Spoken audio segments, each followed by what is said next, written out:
latest swing outs is getting better and better and better. We did a million swing outs. That's right.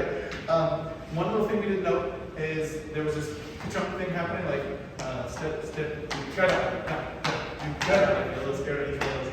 Those happen quite often because we get too far away from each other in these moments. So, like that,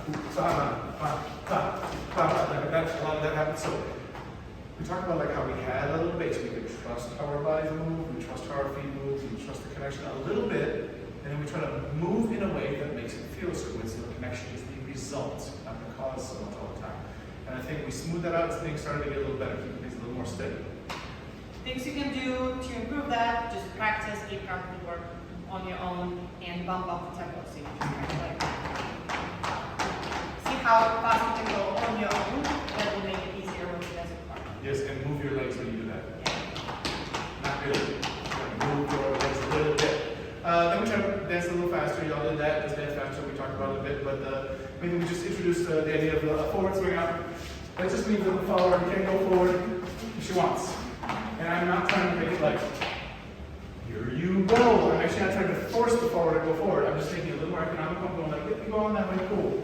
For me, I hold a little lower when that happens, and it's actually quite chill. I don't turn as much right away, and I turn more later. And I think Val, you said it's similar for you. You don't turn as much. Yeah, and this is like, it's kind of like more freedom for me. I can still turn, but this is just easier to walk forward, especially to faster. It was very new for everybody, so it's not so easy, but if you get a little bit better, that can be really nice for fast tempos. That's it!